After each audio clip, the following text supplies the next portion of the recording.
Sobre la participación ciudadana, la democracia participativa, la revisión de la participación ciudadana en la gestión del registro civil, el Plan Nacional de Derechos Humanos 2016-2019 y el Plan Nacional de Identidad. Cerremos la idea. Existe una estrecha e indisoluble relación entre la plena vigencia de los derechos humanos, la solidez del sistema democrático y la participación política incluyente. Actualmente, la compleja realidad de la región nos muestra grandes desafíos de impostergable atención, los cuales requieren emprender acciones concretas y previa a su implementación, combatir el creciente desinterés de la población en los asuntos públicos. Es indudable que democracia y derechos humanos son valores en sí mismos, donde jamás se alcanzaría el pleno desarrollo humano en escenarios humanos que no se sustenten en su vínculo. Igualmente, la democracia puede y debe crear condiciones que permitan el desarrollo de la persona integralmente considerada. Esto quiere decir que la democracia no solo deberá garantizar el ejercicio de los derechos políticos, sino además el pleno goce de los derechos económicos, sociales y culturales. Integralidad en la que se sustenta el concepto actual de ciudadanía. Pues bien, los mecanismos de democracia participativa en sus diversas formas permiten establecer nuevos patrones de relación entre la población, los poderes públicos y sus acciones concretas de gobierno, donde se transita desde una ciudadanía pasiva y limitada, propia de dimensiones formales típicas de las democracias representativas, hacia un novedoso universo de referencias para el ejercicio de derechos, las prácticas de cultura de paz y la construcción de valores colectivos basados en el respeto a la diversidad de origen, de opinión y de culturas diferentes.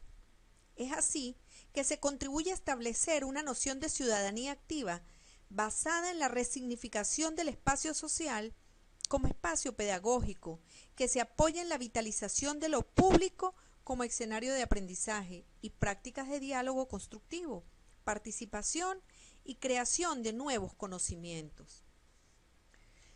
Las conquistas alcanzadas en materia de derechos humanos derivan en relaciones de poder más simétricas, contribuyendo entonces a democratizar a la sociedad, al propiciar las condiciones de mayor igualdad, equidad y capacidad de incidir en las decisiones públicas.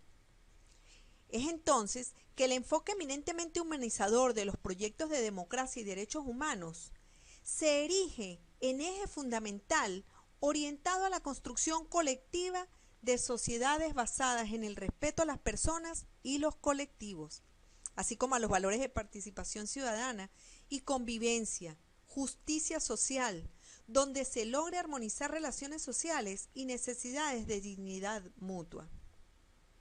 Podemos concluir entonces el tema de la democracia y los derechos humanos destacando que en la Constitución, inspirada por las principales tendencias que se han desarrollado en derecho comparado y en los tratados internacionales en materia de derechos humanos, se reconoce expresamente el principio de progresividad en la protección de tales derechos, conforme a cual el Estado garantiza a toda persona natural o jurídica, sin discriminación de ningún tipo, el respeto, el goce y el ejercicio irrenunciable, indivisible e interdependiente de los mismos. Pero veamos el ejercicio de la democracia como lo contempla nuestra Constitución bolivariana. El artículo 5 establece que la soberanía reside intransferiblemente en el pueblo, quien la ejercerá directamente en la forma que prevé la Constitución e indirectamente mediante el sufragio. Los órganos del Estado emanan de la soberanía popular y a ella estarán sometidos. ¿Cómo concibe entonces la Constitución bolivariana al Estado venezolano? En cuanto a la estructura del Estado venezolano, el diseño constitucional consagra un Estado federal que se define como descentralizado, para así expresar la voluntad de transformar el anterior Estado centralizado en un verdadero modelo federal con las especificidades que requiere nuestra realidad.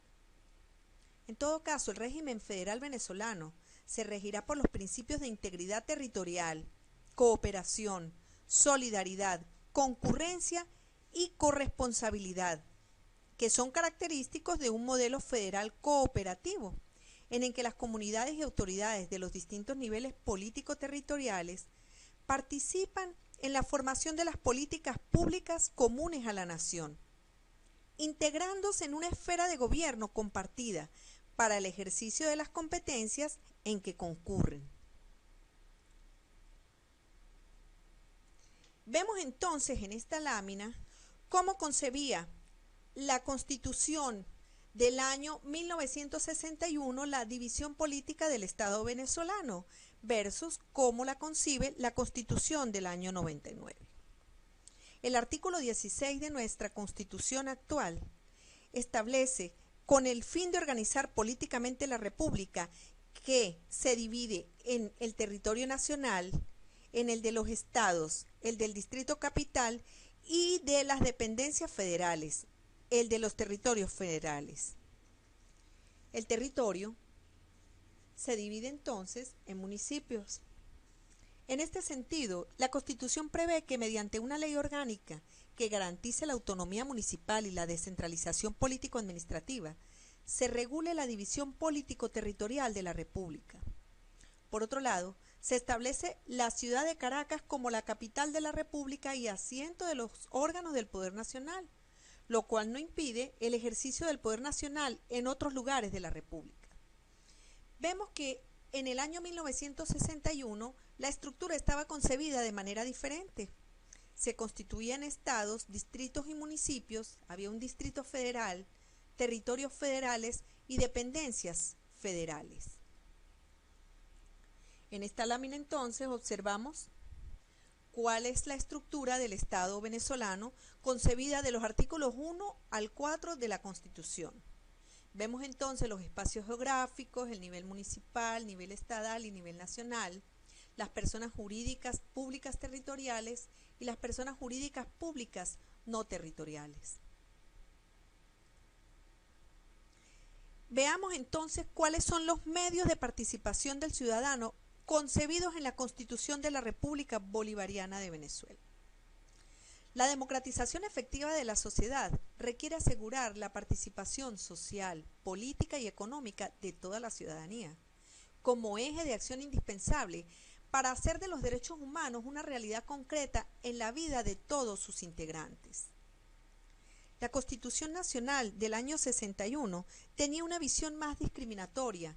Es así que en el artículo 114 se hablaba sobre la participación ciudadana en orientación política del país solo a través de los partidos políticos, es decir, organizaciones políticas que se financiaban con los recursos del Estado. Entre tanto, la Constitución bolivariana define la participación como una forma de ejercicio ciudadano que democratiza el poder y establece los medios de participación ciudadana en su artículo 70. Veamos entonces, en lo político tenemos la elección de cargos públicos, los referendos consultivos, revocatorios y abrogatorios, la consulta legislativa, la iniciativa constitucional, la iniciativa constituyente, la asamblea de ciudadanos y ciudadanas y la rendición de cuentas. En lo económico y social, las instancias de atención al ciudadano, la autogestión, la cogestión, las cooperativas y cajas de ahorros y otras asociaciones destinadas a mejorar la economía popular. ¿Pero qué es entonces la participación ciudadana? La participación ciudadana es el derecho de todos los ciudadanos y ciudadanas de tomar parte libremente en los asuntos públicos, garantizando así su desarrollo individual y colectivo. Supone entonces la presencia de los ciudadanos en forma individual o colectiva en los procesos de análisis, diseño, decisión, elaboración, gestión y ejecución de las acciones de gobierno. Se puede entender entonces la participación como un derecho contenido en las leyes como soporte jurídico y como un deber, asumiéndola como la responsabilidad de participar en asuntos públicos y como mecanismo o instrumento, pues a través de ella se ejerce el disfrute de otros derechos. Veamos entonces cuáles son los mecanismos para participar contenidos en la Constitución y en las leyes que regulan la materia. ¿Cómo entendemos la participación? La participación la entendemos como un derecho, como un mecanismo o instrumento y como un deber. Queda claro entonces lo dicho anteriormente. Un derecho, ¿por qué? Porque está regulada y contenida en las leyes como soporte jurídico. Mecanismo o instrumento, porque es a través de la participación que ejercemos el disfrute de otros derechos. Y como un deber, toda vez que es responsabilidad de cada uno y cada una de nosotras de participar en los asuntos públicos. Veamos entonces los mecanismos para participar contenidos en la Constitución y en las leyes que regulan la materia. Tenemos los consejos estadales de planificación, los consejos locales de planificación que están previamente establecidos en la Constitución bolivariana, en el artículo 182. Los consejos parroquiales, que también están claramente establecidos y definidos en la normativa. Los consejos comunales, las organizaciones sociales y los grupos comunitarios. Todos estos son mecanismos de participación de los ciudadanos y las ciudadanas en los asuntos públicos y de interés, por supuesto, colectivo. ¿Cuál es entonces el reto o los retos del servicio público esencial y del poder popular organizado? Los retos que tenemos entonces son, como poder popular organizado, impulsar una nueva visión del servicio público, simplificar, elevar la calidad de gestión y de servicio, así como involucrar y comprometer al ciudadano y ciudadana en los procesos de gestión social.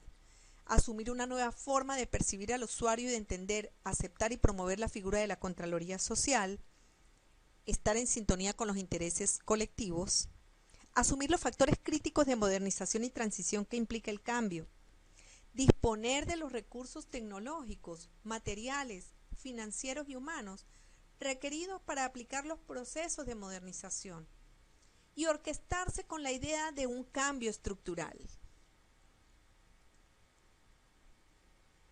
A continuación, se detalla en esta lámina cuál es la normativa desarrollada por el gobierno venezolano para consolidar la participación ciudadana y el poder popular. A partir de la Constitución de la República Bolivariana de Venezuela, normativa general que transversaliza toda la norma especial que regula la materia. Se observa entonces la Ley Orgánica del Poder Popular, la Ley Orgánica de Planificación Pública y Popular, la Ley Orgánica de las Comunas, la Ley Orgánica del Sistema Económico Comunal y Reglamento, Ley Orgánica de la Contraloría Social, Ley Orgánica de los Consejos Comunales, Ley Especial de Asociaciones Cooperativas, Ley Orgánica del Consejo Federal de Gobierno, Ley Orgánica de la Planificación Pública y Popular y la Ley Orgánica para la Gestión Comunitaria.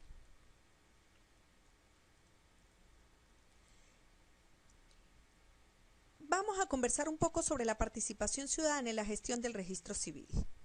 La participación ciudadana en la gestión del registro civil se realiza a través de un conjunto de actividades diseñadas por los organismos de la administración pública y en este caso por el Consejo Nacional Electoral como ente rector en materia de registro civil, para que participe todo el colectivo organizado.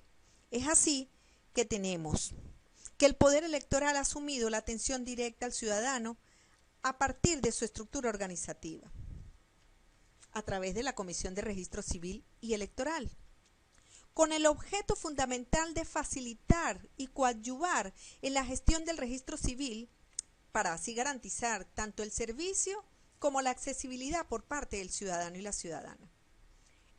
En el artículo 2, numeral cuarto de la Ley Orgánica de Registro Civil, se fija como norte de esta ley el ofrecer información de primera mano a los fines de posibilitar la elaboración de políticas públicas para el progreso y desarrollo del país.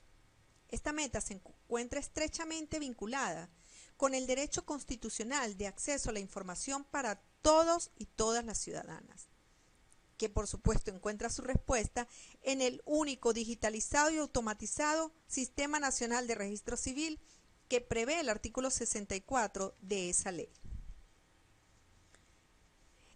Entonces, entre los mecanismos que garantizan el acceso de la comunidad organizada y del ciudadano al servicio público del registro civil, tenemos, por ejemplo, el portal en Internet creado y desarrollado por el CNE, así como otros medios tecnológicos para que las personas puedan acceder a los datos cargados en el archivo digital y automatizado, siendo el idioma castellano, con la opción de acceso en idioma indígena y la adaptación del sistema para servir a personas con discapacidad, según lo dispone el artículo 63 de la Ley Orgánica de Registro Civil.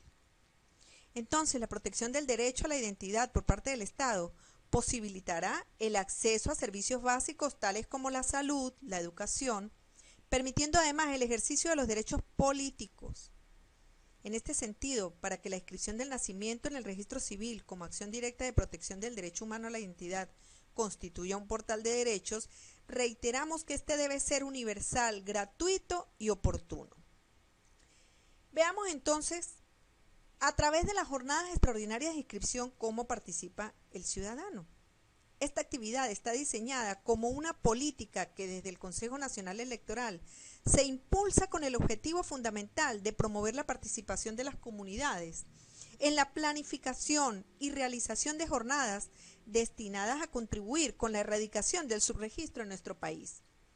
Si accedemos al portal del Consejo Nacional Electoral, observaremos en uno de los costados donde cliqueamos en registro civil, vemos cómo se despliega una pantalla cuando dice opciones, solicitar operativos extraordinarios de inscripción. Estas son las llamadas jornadas extraordinarias de inscripción a las cuales el ciudadano y la ciudadana puede acceder a través de su consejo comunal organizado o de manera individual, requiriendo para un grupo determinado, para una comunidad determinada, la ejecución de una jornada extraordinaria de inscripción. Allí entonces comienza a darse una serie de pasos determinados a través de un procedimiento que se ejecuta primordialmente desde las oficinas regionales electorales.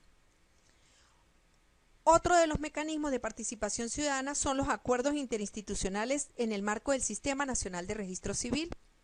El CNE, como ente rector del Sistema Nacional de Registro Civil, por órgano de la Comisión de Registro Civil y Electoral, está desarrollando un sistema coordinado con los demás órganos del poder público que ejecuten acciones que se vinculen directamente con el registro civil, regulando y acompañando las actividades que garantizarán el adecuado registro, control y archivo de los hechos y actos que afectan el estado civil de las personas.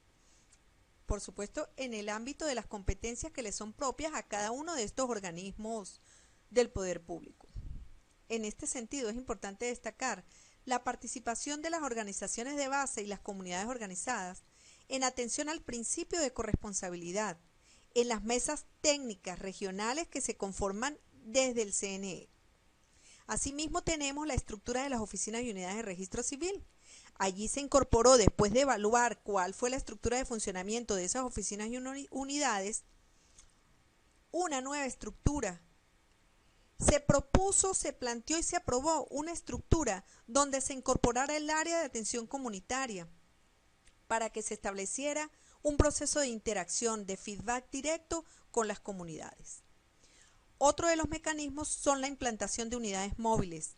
Estas unidades móviles están orientadas a brindar el servicio de registro civil, fundamentalmente a la población que se encuentra en condiciones de vulnerabilidad, por razones de discapacidad, adultos mayores, pobreza extrema, comunidades indígenas y poblaciones que se encuentren alejadas de las oficinas y unidades de registro civil. A través de estas unidades se van a ejecutar jornadas extraordinarias de inscripción en el registro civil de forma periódica, por lo cual deberán estar dotadas del sistema automatizado de registro civil. Estas unidades van a contar con un registrador civil accidental y ya próximamente van a comenzar a funcionar.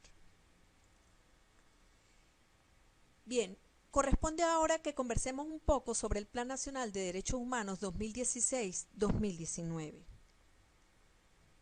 Con la elaboración de este documento, la República Bolivariana de Venezuela ratificó su compromiso en materia de derechos humanos, enfatizando fundamentalmente la construcción de una visión emancipadora, crítica y alternativa de derechos humanos.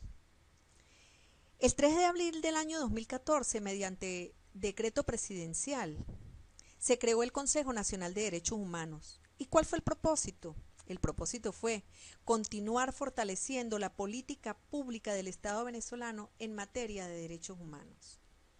Posteriormente se dio inicio a la formidable iniciativa de diseñar un Plan Nacional de Derechos Humanos, producto de un proceso de revisión y diagnóstico interactivo y participativo sobre la situación de derechos humanos en que se encontraba el país.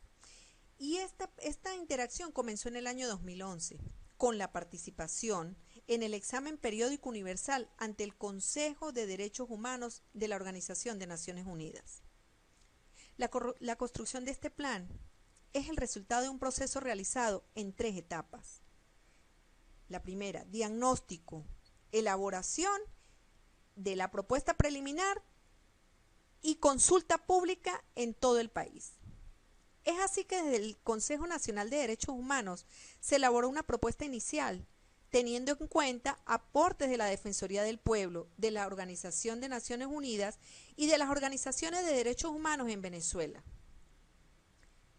Esta propuesta en el año 2015, desde el gobierno venezolano, se impulsó y se propuso consultar públicamente y a nivel nacional esta propuesta.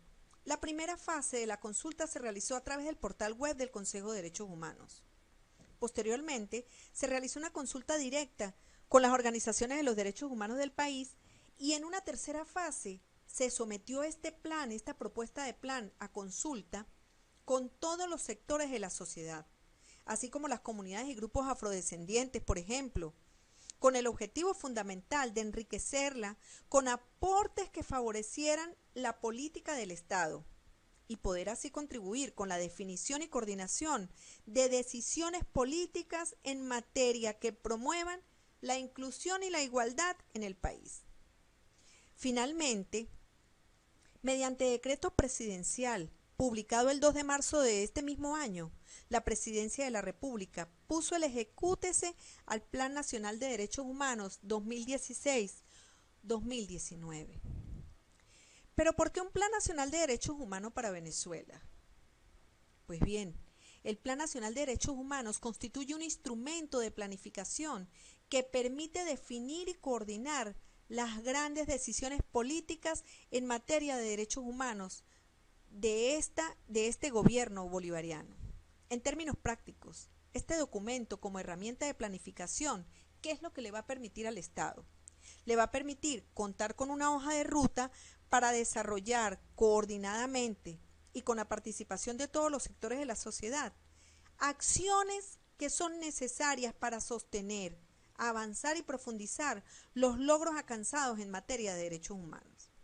Asimismo, se va a poder fortalecer la capacidad institucional, organizar programas y proyectos que garanticen una gestión integral, oportuna y efectiva del Estado, así como incorporar el enfoque de derechos humanos a las políticas públicas, facilitando el cumplimiento de compromisos y obligaciones internacionales, incluidos aquellos asumidos en el marco del examen periódico universal. Crear una plataforma para el diálogo con todos los sectores de la sociedad, y esta plataforma estará orientada hacia la construcción de acuerdos para la garantía de los derechos humanos, conforme con los principios de corresponsabilidad y solidaridad. Y finalmente, generar un espacio para el trabajo articulado en materia de derechos humanos entre el gobierno nacional y las organizaciones populares, los movimientos sociales, las agencias de Naciones Unidas y demás colectivos o instituciones de derechos humanos. Viéndolo de esta manera, este plan es una herramienta de planificación, una bitácora, que contribuirá a aumentar la efectividad y eficacia del Estado en la garantía, el respeto y el disfrute de los derechos humanos. A continuación, en esta lámina observemos los principios que transversalizan el plan. Tenemos la universalidad y progresividad, la igualdad sustantiva establecida y practicada, la igualdad y equidad de género, la interculturalidad y corresponsabilidad, la complementariedad y realismo, la interagencialidad y articulación, y la atención prioritaria a grupos en situación de vulnerabilidad. Es así entonces que el gobierno venezolano, ante el reconocimiento que junto con los logros aún existen, comprende que existen deudas por saldar y hay retos también que asumir.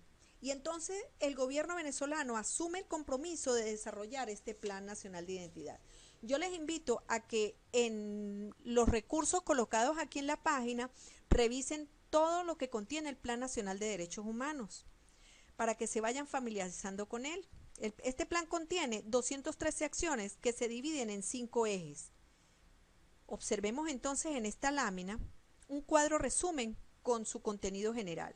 Tenemos los 5 ejes perfectamente delimitados y cuál es el objetivo de cada eje. En el primer eje se plantea la consolidación de la educación y la cultura de los derechos humanos.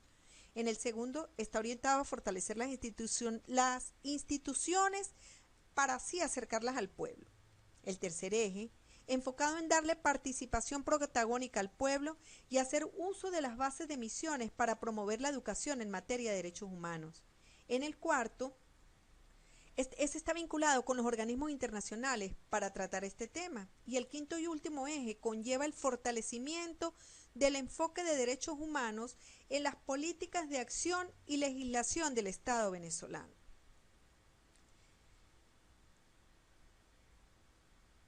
Es importante que reflexionemos sobre el deber de todas las instituciones del Estado venezolano de incorporar dentro de sus respectivos planes operativos los proyectos, acciones específicas y recursos que sean necesarios para que se pueda implementar el Plan Nacional de Derechos Humanos y que los órganos del Poder Ciudadano, del Poder Judicial, el Poder Electoral y el Poder Legislativo deberán adoptar estas medidas para la adecuada y oportuna ejecución del referido Plan Nacional, de acuerdo con su ámbito de competencia.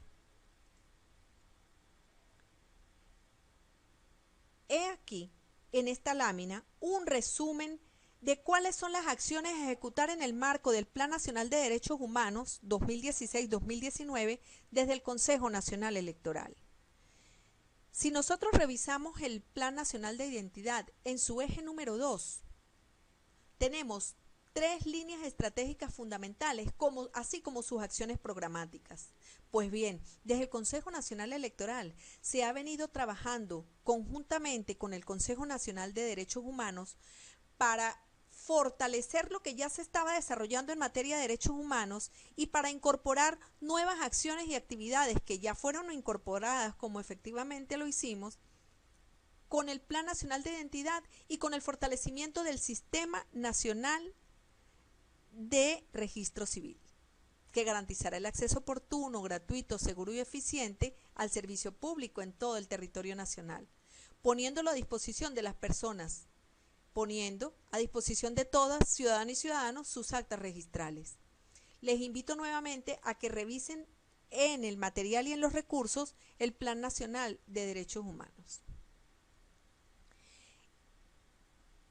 Entonces, el Plan Nacional de Identidad fue aprobado por el Consejo Nacional Electoral a través de directorio y este plan fue incorporado al Plan Nacional de Derechos Humanos. Este plan tiene sus objetivos general y su objetivo específico. Aquí vemos en esta lámina cuál es el objetivo general del Plan Nacional de Identidad. Crear las condiciones estructurales necesarias para así brindar a la totalidad de la población el disfrute del derecho humano a la identidad, garantizando entonces el ejercicio pleno de su ciudadanía y priorizando el registro civil de los nacimientos ocurridos en el territorio del país y que se efectúe en un plazo no mayor a 90 días después de su ocurrencia, contando con el poder popular para el empoderamiento de nuestra población de todos los temas asociados a este derecho humano y utilizando herramientas tecnológicas a través de un sistema nacional de registro civil automatizado. Observemos también los objetivos específicos. Uno de ellos es alcanzar para el año 2019 una tasa de registro oportuno del 100%. El otro es concluir con el proceso de automatización del Sistema Nacional de Registro Civil y alcanzar la interoperabilidad con los demás sistemas de información del Estado venezolano. Y el último de los objetivos específicos es incorporar el derecho a la identidad dentro de los planes de capacitación en materia de derechos humanos. Este último de los objetivos específicos también se está desarrollando y prueba de ello es parte de este diplomado, Registro Civil y Derechos Humanos. Les invito también a que revisen el Plan Nacional de Identidad que está contenido dentro de los recursos que se le están dando para que accedan a esto. Bueno, finalmente estamos concluyendo entonces con esta tercera sesión. Les invito a que realicen todas las actividades evaluativas de esta tercera sesión. Espero que saquen el mayor provecho de la información aquí suministrada. Solamente me resta desearles el mayor de los éxitos.